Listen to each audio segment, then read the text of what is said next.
Alors je vais démarrer. Vous voyez le titre sur la diapo, c'est pas forcément celui que vous avez sur le petit fascicule qui vous a été remis, parce que je suis en première année de doctorat, c'est-à-dire que mon sujet évolue, ma thèse aussi est en train de maturer, de mûrir. Et donc aujourd'hui, voilà le titre de la communication pour l'instant que je vous livre. Pour démarrer, je veux déjà remercier le GRSI pour son invitation. Merci à vous. Mais merci à Jean-Paul Lanquetin. Merci à Dominique Friard. Merci à Jean-Michel Bourrel, mon responsable de domaine au Griefs, même s'il n'est pas là. Et merci à Jean-Marie Réveillot. Merci pour la générosité de votre transmission qui, on l'a vu, est un bien précieux, mais parfois aussi rare. Donc je tenais vraiment à faire cette séance de remerciements. Et ça ne s'arrête pas là. Je vais remercier aussi Marcel Gégeur, même si malheureusement il n'a pas pu être avec nous. Pour ceux qui ne le connaissent pas, vous devez vous dire, mais ça doit être un sacré monsieur. Mais oui, c'est un sacré monsieur. En tout cas, pour ceux qui, comme moi, ont un objet de recherche qui est l'histoire des infirmiers psychiatriques, il est même incontournable. Il est l'auteur d'une publication que je qualifie d'extraordinaire. Extraordinaire dans le sens figuré, subjectif du terme. C'est-à-dire que c'est absolument extraordinaire ce que cet homme est arrivé à produire en qualité de publication de rigueur scientifique historique, dans un style plutôt narratif, pour ceux qui connaissent, plutôt assez agréable à lire en même temps.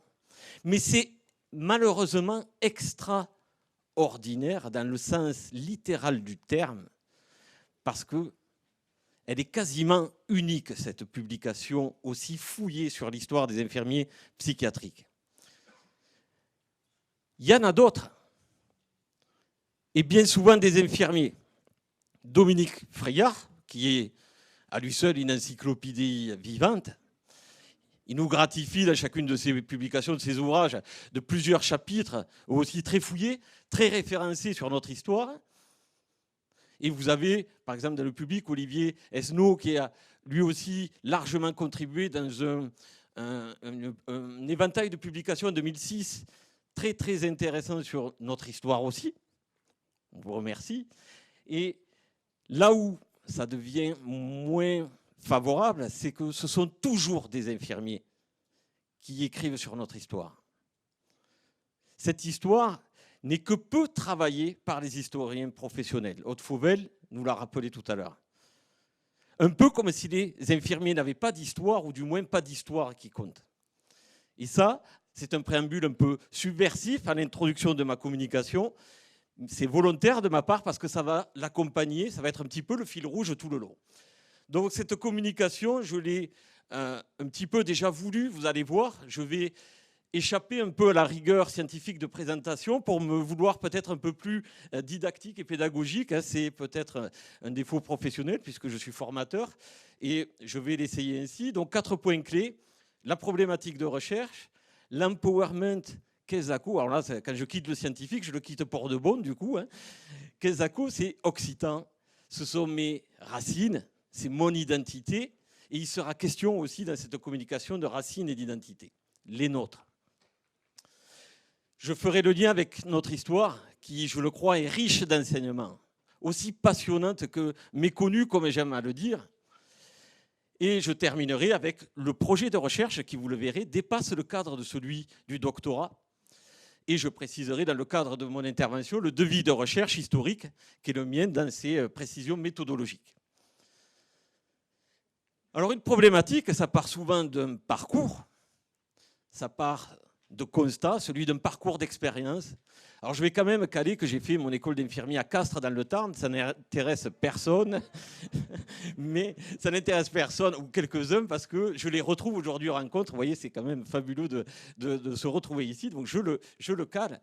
Et j'ai été infirmier durant 14 ans en psychiatrie, dans des services principalement d'accueil de crise, de soins sans consentement, avant d'avoir la naïveté de croire qu'en devenant cadre de santé, je pourrais impacter les prises en charge, peser sur les décisions institutionnelles.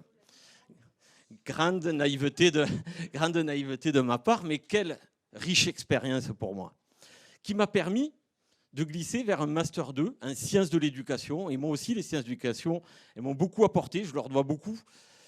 Elles m'ont surtout donné une assise pédagogique pour prétendre à devenir formateur et transmettre. Et un peu comme si j'avais une bonne étoile sur ce chemin, mais j'ai été recruté par le GRIEPS. Je ne vais pas revenir dessus, mais le GRIEPS, c'est un organisme de formation, mais c'est aussi un organisme de recherche, de développement. Et c'est un organisme qui me paye aujourd'hui en partie pour lire, assister à des congrès, assister à des conférences et m'enrichir, pour le coup, intellectuellement. Et quand je dis ça, ce n'est pas pour faire des envieux, ce n'est pas pour faire, comme on dit chez moi, le malin, c'est simplement pour dire à quel point ceci n'existe pas dans nos fiches de poste respectives, quand vous êtes infirmier, cadre de santé, cadre supérieur de santé. Très peu d'espace pour accéder à cette culture-là. On a beaucoup parlé depuis ce matin de l'anesthésie un petit peu intellectuelle qui était la nôtre. Mais plutôt que de nous jeter la pierre, il faut s'interroger au pourquoi. Pourquoi toujours attendre aussi que ça vienne individuellement. Bien sûr que ça revient à l'individu de s'enrichir de ce côté-là. Mais je crois que quand on est dans un cercle vicieux, dans le point où il est aujourd'hui, il est bon aussi de donner quelques à-coups et quelques coups de main pour renverser la machine. Parce que sans culture, ça devient compliqué. Moi, formateur, chaque fois que j'ai préparé mes interventions, j'ai pu commencer à conceptualiser ma pratique. J'ai pu la théoriser. C'était des insultes presque pour moi quand j'étais infirmier, quand je débutais. Théorie, concept. Sauf que quand vous faites ça, vous comprenez que votre profession d'infirmier psychiatrique, c'est une profession exigeante. C'est une profession qui requiert des compétences de haut niveau. C'est un métier, tout le monde, une grande partie de personnes peut passer son diplôme et exercer en psychiatrie. Mais exercer comme infirmier psychiatrique, c'est autre chose. Donc, ça, c'est le côté plus. Le côté moins, c'est que plus je conceptualisais, plus je théorisais, plus je m'apercevais que la hauteur de mes rôles et de mes fonctions n'était absolument pas à la hauteur de la reconnaissance de mon statut. On pourrait parler de la fiche de paye, on pourrait parler de toutes les carences matérielles qui sont les nôtres au quotidien quand vous êtes infirmier, mais moi je préfère passer un petit peu sur ces phénomènes que malheureusement on a tous largement identifiés pour s'intéresser aux conséquences que ça a sur nous, individus et professionnels. Vous voyez, j'ai mis ces non exhaustifs. Ben, quand vous n'êtes pas reconnu et que vous êtes invisible, et je crois que la crise sanitaire, elle a largement montré à quel point les infirmiers dans le champ de la psychiatrie et de la santé mentale étaient à ce niveau invisible. Si on le met en concurrence avec l'épidémiologie post-Covid, c'est quand même assez édifiant. Et ces conséquences individuelles, c'est une faible estime de soi, c'est une forme de résignation qui s'installe. Et puis, le cercle vicieux, c'est qu'on a un manque de compétences perçues. Et quand vous ne vous sentez pas capable, vous avez du mal à initier des projets, vous avez du mal à conduire des projets, ou vous avez du mal à les amener à leur terme. Et ça amène des fois des formes de passivité. C'est peut-être une extrême. Mais je peux vous assurer qu'en tant qu'infirmier, vous savez, quand à la tisanerie, il y avait le marteau et la faucille, et puis quand on arrivait à la réunion de service où on allait tout faire exploser, c'était toujours les deux mêmes énervés qui prenaient la parole. Et je peux vous dire aussi que ça a continué quand j'ai été cadre, puisqu'aux réunions d'encadrement, c'était les mêmes énervés, d'ailleurs, je ne vous dirai pas qui c'est, mais je pense que vous avez deviné, qui prenaient la parole dans un silence assourdissant. Donc on peut ne pas être d'accord avec moi, mais je vous attends parce que j'ai des arguments, parce que oui, aujourd'hui, et là, vous voyez, je rentre plus dans le modèle scientifique, je conceptualise et j'emploie le terme de disempowerment. Et j'assume mon anglicisme, je vous l'expliquerai en suivant. Zimmerman, vous allez le voir revenir, Polari, Je suis dans la discipline de la psychologie communautaire à laquelle je m'adosse dans une partie de mes travaux. Là aussi, je ferai un petit retour dessus. Alors, disempowerment, Polari, elle nous dit que pour s'en extraire, il faut tendre vers le concept opposé qui est celui de l'empowerment. Alors, je me suis amusé avec l'empowerment Keizako, parce que l'empowerment, quand vous en parlez, alors soit déjà c'est l'anglicisme, vous en avez déjà, il ne vous écoute plus. Jean-Paul, au début. Mais c'est normal, c'est un concept qui est usité, c'est-à-dire qu'il est employé un peu par tout le monde et n'importe comment. C'est un concept qui est polymorphe. Vous allez voir, on va retracer un petit peu son histoire, et là aussi, on va voir qu'il l'est. Et quand vous êtes un scientifique et que vous voulez faire votre cadre conceptuel autour de l'empowerment, vous avez intérêt à être vigilant. Et il est également polysémique et polémique. Donc, l'histoire, encore une fois, peut beaucoup nous aider à dresser notre cadre conceptuel. Alors, je reviens en 1930, on est à Chicago, on est au cœur de la crise économique de 1929, et vous avez les minorités noires de Chicago, mais les minorités également sociaux défavorisées qui vont s'organiser, se structurer. Saul Alinsky, pour ceux qui connaissent, grand intervenant au milieu de cette période, pour les scientifiques aussi, adeptes des méthodologies qualitatives, beaucoup naissent dans la ville de Chicago en 1930. C'est un vrai laboratoire. Mais ce qui nous intéresse beaucoup autour de l'empowerment, c'est 1970. On est vraiment dans la souche radicale que moi je vais utiliser du concept avec le combat du pouvoir top-down. On a parlé des minorités noires, mais ce sont vraiment les féministes, et en France, les féministes de deuxième vague, qui vont non seulement contester ce pouvoir, mais qui vont le complexifier dans sa définition. Elles vont combattre le pouvoir top-down, le pouvoir sûr, mais elles vont le complexifier en parlant de pouvoir avec l'engagement collectif et de pouvoir intérieur comme l'accès à une sexualité épanouie, libre et choisie. Je le précise parce que quand on va chercher ce concept, théorisé aussi par Paulo Freire en Amérique du Sud, au Brésil, et dans cette période, ça vient s'entrechoquer avec en France Michel Foucault, qui a quand même une grosse résonance sur l'époque. Voilà la partie du concept qui, moi, m'intéresse. Sauf que dans un deuxième temps, c'est repris par les sciences sociales, c'est repris par les sciences de l'éducation, par les sciences médicales. Vous avez, s'il y en a qui pratiquent le TP, vous connaissez bien le concept d'empowerment et comment il a été théorisé. Et c'est pas un mal. Sauf que, vous voyez, quand je parlais de concept polymorphe, c'est ici qu'il commence à prendre, selon les essences de chaque discipline, des définitions différentes. Mais ce qui peut faire qu'on regarde un peu de travers le concept, c'est ce qui se passe avec le néolibéralisme dans les années 80-90, icône Margaret Thatcher. Mais le néolibéralisme, ils vont vite comprendre que l'autonomie des individus accroît la productivité. Donc on va parler et coopter le terme d'empowerment et l'utiliser non plus à des fins humanistes et émancipatoires, mais à des fins qui vont être celles mercantiles. Alors pour moi, en dehors, et je vous le passe, les problèmes de traduction, pour la traduction, il faut aller du côté du Canadien, chez les Québécois, une équipe du chercheur Yann Le Bossé et son équipe qui propose la traduction du développement du pouvoir d'agir. C'est celle que moi je retiens pour le concept. J'ai choisi de ne pas passer trop de temps dessus. Je m'attarde sur la définition, je vous en donne une. L'empowerment comme processus, vous voyez, on est vraiment dans le mouvement actif, participatif par lequel les individus, les organisations et les communautés acquièrent un plus grand contrôle, une plus grande efficacité et une plus grande justice sociale.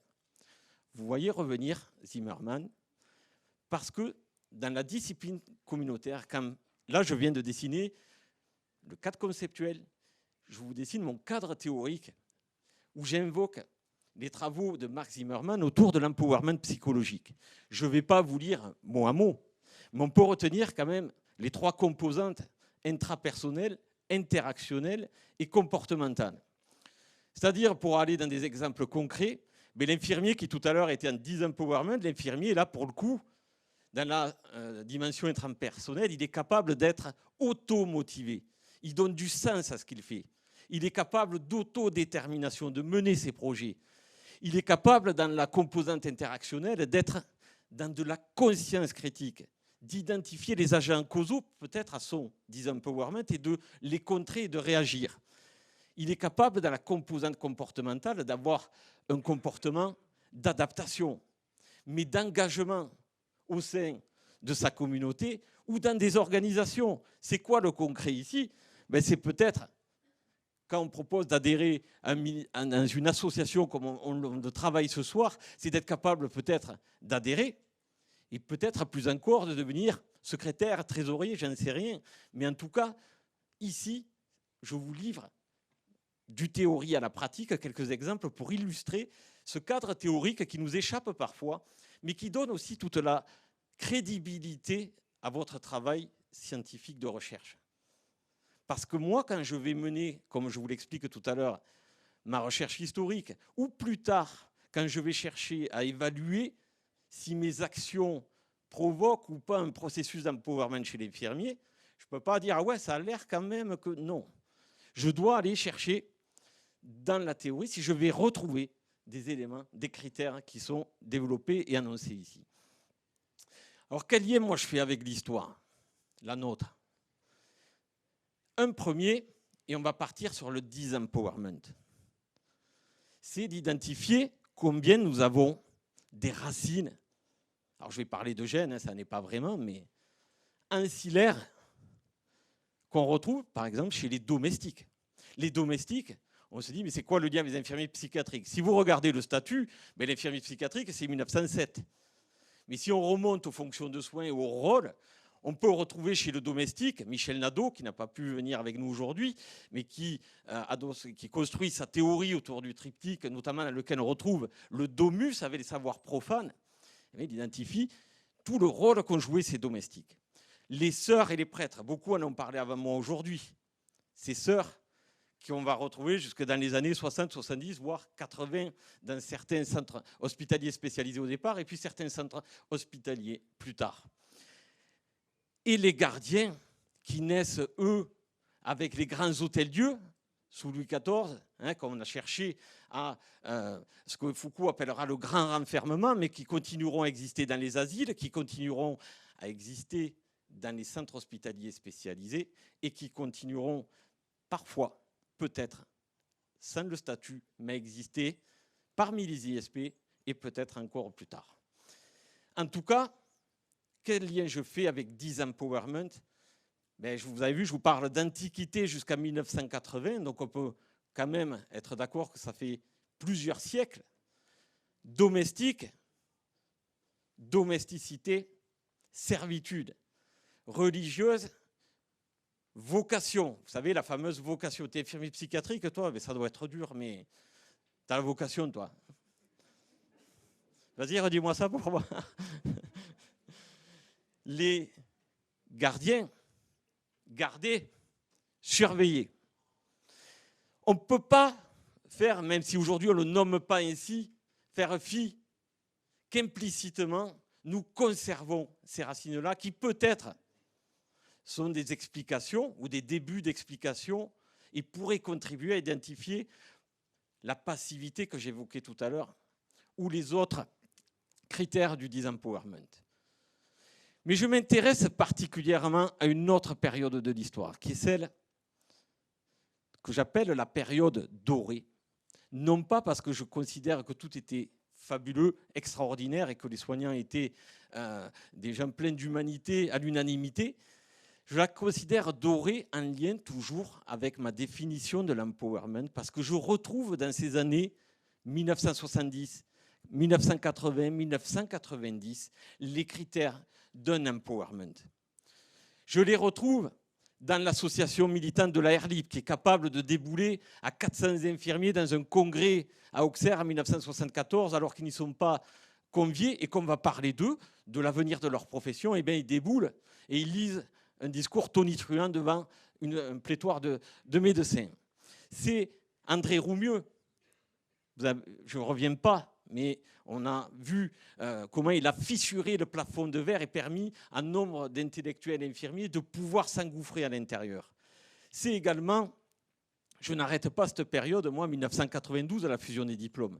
Parce que la réaction des ISP à l'humiliation subie à la fusion des diplômes, où on leur demande 3 mois d'équivalence et puis 6 mois après d'équivalence à leur diplôme, est pour moi témoin d'un empowerment de cette époque.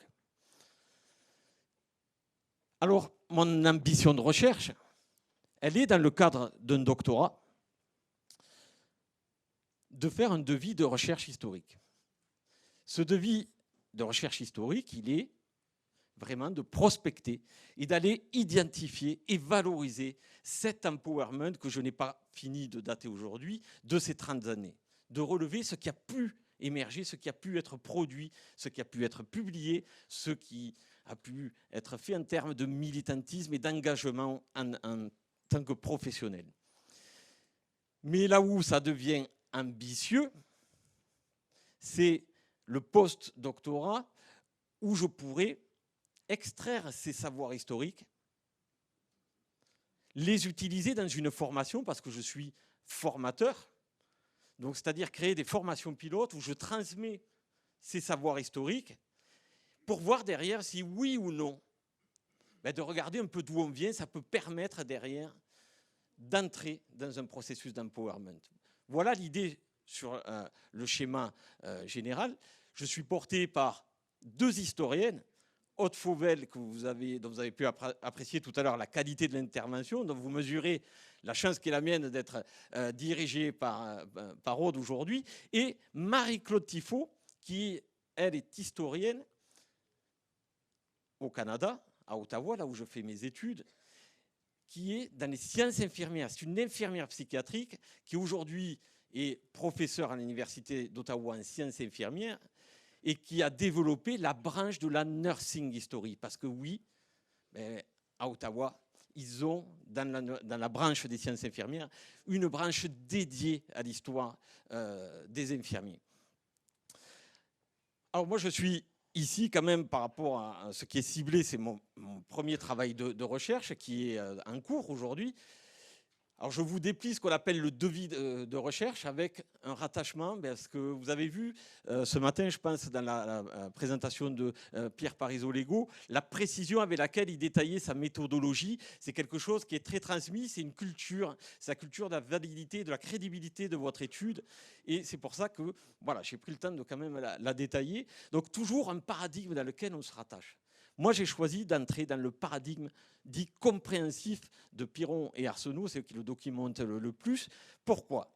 Parce qu'il me permet d'avoir comme critère une recherche des significations que les acteurs sociaux attribuent à leurs actions, aux événements, aux phénomènes auxquels ils sont confrontés. La posture participante et responsabilisante des interviewés. Et surtout, c'est une démarche qui s'intéresse à la compréhension des expériences des personnes situées dans un contexte socio-historique, dans une logique de la découverte. Ça, c'est pour les critères de paradigme. La matrice théorique, je vous l'ai déployée, expliquée tout à l'heure. Ma méthodologie, c'est une méthodologie qu'on utilise en histoire, c'est la méthodologie de l'histoire par le bas. Je vous ai dit, il n'y a pas de sources, ou très peu de sources historiennes, professionnelles, sur lesquelles je pourrais, moi, m'appuyer.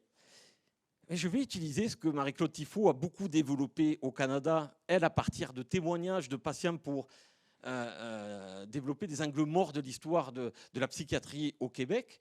Eh bien, moi, je vais aller, en Ontario, pardon, je vais aller sur des entrevues d'infirmiers de secteur psychiatrique de cette période et voir ce qu'il émerge ou ce qu'il n'émerge pas.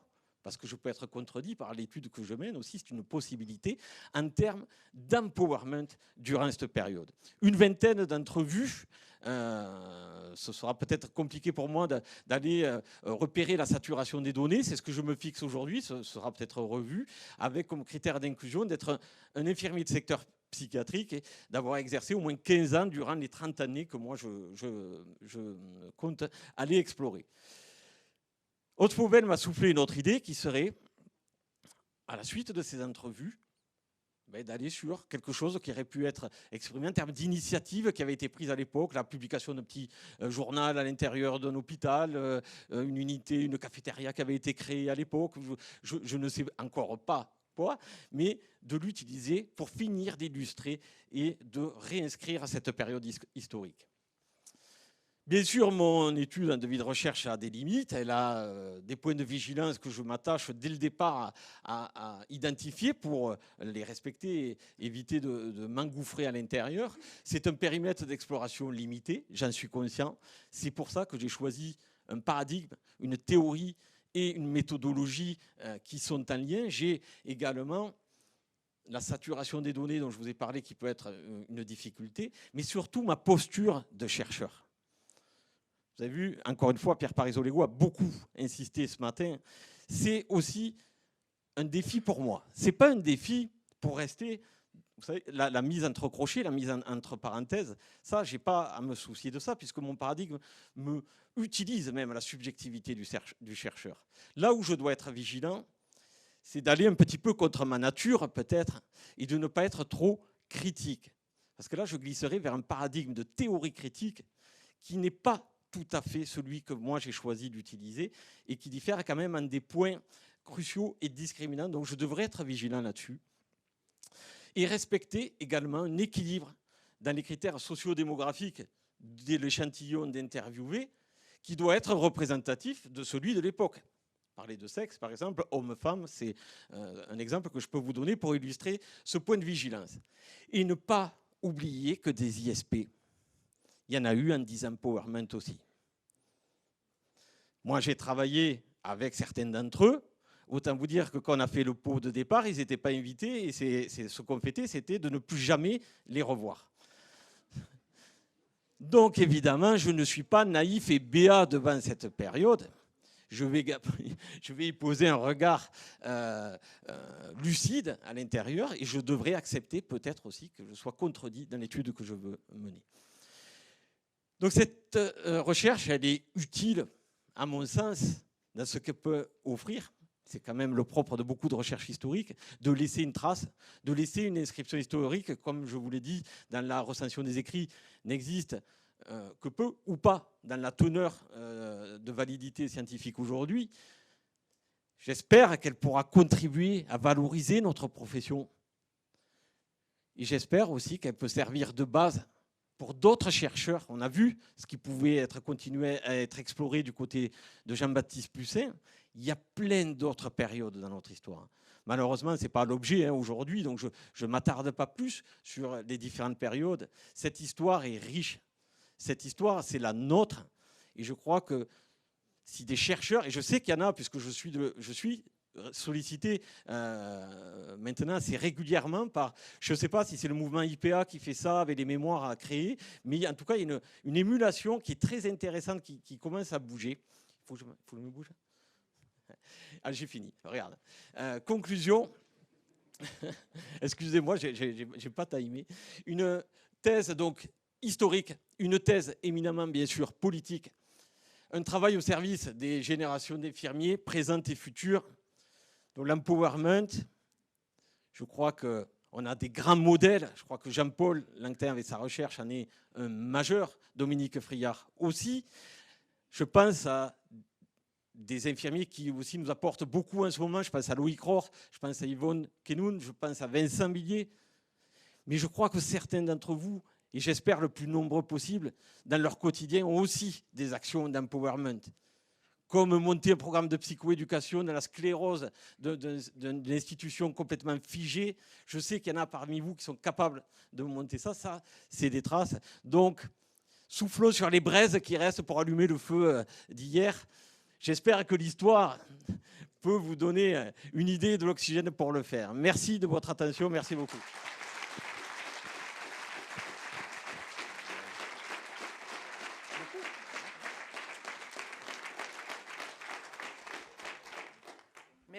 Merci Benjamin, merci d'avoir respecté le temps. Le temps que les personnes se décident à prendre la parole, j'en profite pour te dire que toutes les thèses sont politiques. Toutes. La tienne, bien sûr. Mais toutes les thèses sont politiques dans le sens où chaque fois qu'on fait, et toutes les recherches sont politiques, dans le sens où chaque fois où on fait de la recherche, ça veut dire qu'on se propose de produire des connaissances, d'accord, sur un domaine particulier, et que d'une part, la méthode de recherche qu'on utilise, j'y reviens, donne une orientation épistémologique à notre discipline, point, et que deux, le type de données que l'on transmet et le type de données après que l'on rédige sont toujours des alertes au niveau des ministères. Faut pas croire que les ministères, ils s'en foutent. Hein. Généralement, les ministères, ils vous appellent parce qu'ils ont lu vos travaux de recherche. Pour ça. Sinon, ils ne vous appellent pas. Et surtout quand vous n'habitez pas Paris. On habite Paris, c'est peut-être un peu plus facile. Mais c'est bien l'orientation de la recherche, l'objet, le type de connaissances que l'on produit qui sont politiques. Politiques au sens noble du terme, bien évidemment. Non, je ne rentre pas dans ces débats en ce moment. Allez, question. Oui, Philippe.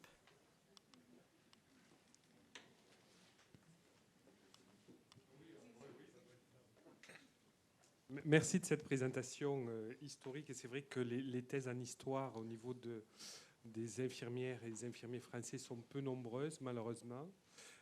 Par contre, dans les années 70-90, qui est la période historique que vous allez retracer sur la notion d'empowerment, est-ce que vous allez faire miroir aussi avec les infirmières en soins généraux? Parce qu'effectivement, on a eu une période aussi faste avec l'École internationale de Lyon, avec Marie-Françoise Rollière, qui était quand même une théoricienne, l'une des seules d'ailleurs françaises, je dirais, que j'ai découvert au Canada d'ailleurs, plus qu'en France, dans mes formations. Donc est-ce que vous allez faire miroir? Parce que je n'ai pas vu dans votre acheminement ce miroir-là, et ça aurait été intéressant. J'ai l'impression qu'on dichotomise les deux, je dirais, et ça me dérange quelque part, parce que, je dirais, l'un entraîne l'autre aussi, l'évolution. La profession, ce n'est pas une évolution d'une spécialité, mais c'est l'évolution de l'ensemble du corps professoral et du corps enseignant, ainsi que de la profession. Et donc, je voulais voir si vous alliez réconcilier un peu ces deux choses. Ben oui, c'est pertinent comme question au regard de ce qui est travaillé. Après, dès le départ, ça a été envisagé. Sauf que quand vous travaillez, vous êtes supervisé, heureusement, parce que moi, je crois que je serais parti un petit peu dans tous les sens. Mais c'est délimiter, comme on dit, son carré de sable. Et moi, mon carré de sable, si je glisse sur les infirmières DE de l'époque, parce qu'attention, hein, on est avant 92, donc il y a vraiment une scission qui est claire en termes de statut, et ça peut amener très loin. Parce que quand vous démarrez la recension des écrits de vie historique, vous passez souvent aussi par l'historiographie, et rien qu'avec ce que je couvre, ça fait déjà beaucoup. Mais c'est pertinent, ça me permet de revenir dessus, de le préciser, parce qu'on est obligé de réduire ce périmètre-là. Ce sera intéressant d'aller dessus, soit moi dans mon introduction, soit plus tard, après à la suite des travaux sur certaines publications, pour voir comment on peut justement créer ce parallèle-là et voir qu'est-ce qu'il y a de commun, pour au contraire limiter la dichotomie et voir peut-être comment on peut rassembler les deux. Merci Benjamin, c'est très intéressant, j'ai plein de choses à voir avec toi après. La dichotomie, Philippe, elle existe. En tout cas, elle est frappante depuis 30 ans, on l'a déjà dit tout à l'heure, 92, et ça fait 2 fois cette semaine, donc tu es le deuxième, Benjamin, André étant le premier lundi, à dire uniquement que pour un infirmier de secteur psychiatrique, obtenir le diplôme d'État, c'est 6 mois. C'est pas vrai, c'est 6 mois minimum. Ouais. Françoise et moi, nous siégeons dans une commission qui n'existe plus parce qu'il n'y a plus aucun infirmier de secteur psychiatrique qui demande le diplôme d'État. Donc ça fait 3-4 ans qu'on n'est pas allé à la RS faire ça. Mais en tout cas, j'ai vu une cadre infirmière obtenir 2 ans de stage et d'études pour obtenir le diplôme d'État après plus de 20 ans de carrière infirmière en psychiatrie. Donc la dichotomie, elle est frappante. Je fais partie des militants du collectif national de mobilisation en psychiatrie, dont vous avez vu une photo. Donc Dominique aussi, les copains de CERPSI aussi. On a beaucoup souffert, on est écorché sur cette période-là. Et je pense que je ne suis pas un infirmier. À un moment donné, on s'appelait des psychistes, c'est pour vous dire. Hein, voilà, je pourrais débattre longtemps sur cette histoire-là. Mais j'apprécie aussi les DE. Mais oui, bien sûr. Ouais.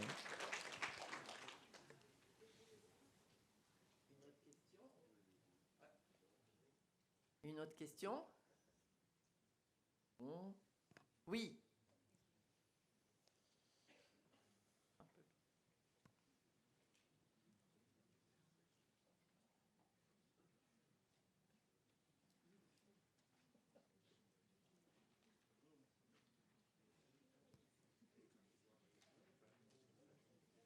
Oui, allez-y. On ne vous entend pas. C'est mieux? Oui. Du coup, c'était juste sur la remarque qui venait d'être faite sur la dichotomie entre soins généraux et soins psychiatriques, en tout cas recherche en soins généraux et recherche en psychiatrie.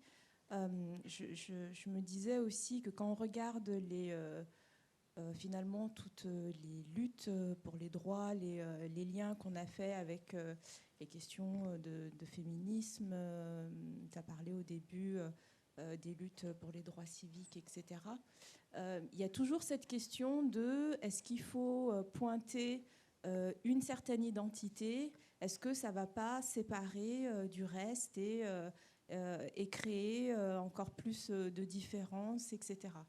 Alors qu'on voit justement à travers l'histoire et à travers tout ce qui s'est passé que c'est important aussi de s'attarder à une identité particulière, de faire des travaux, de comprendre aussi les différences entre les différentes parties, pour comprendre aussi ce qui se passe. Et de toute façon, le lien, il se fait après, parce qu'on retrouve des choses communes. Donc il faut le garder en tête, mais je pense que c'est vraiment important de venir se questionner sur la psychiatrie en elle-même et de ne pas chercher à gommer les différences, à gommer les identités. Enfin, en tout cas, je sais que, enfin voilà, en SHS, c'est souvent une question qui revient. Voilà, les recherches sur les questions de genre, les questions d'identité, etc. Mais on voit que sur ces questions-là, à un moment, on pointe quelque chose, on pointe certains domaines, mais c'est toujours après, quand c'est fait comme il faut en général, après, ça permet de venir vers quelque chose d'assez universel. Donc moi, ça ne m'inquiète pas, finalement, que tu ailles dans ce sens-là. Merci. Je vais juste rajouter assez rapidement, mais c'est au départ, j'étais pas sur le concept d'empowerment, j'étais un concept central sur l'identité professionnelle. Et j'ai trouvé que c'était très glissant parce qu'il y a aussi des côtés de l'identité qui peuvent renvoyer à des choses beaucoup plus sombres. Et malgré tout, et tu le dis dans ta communication là, c'est aussi indispensable de savoir d'où on vient et quelles sont réellement nos origines, et donc notre identité. Donc c'est-à-dire que je le garde comme un concept secondaire.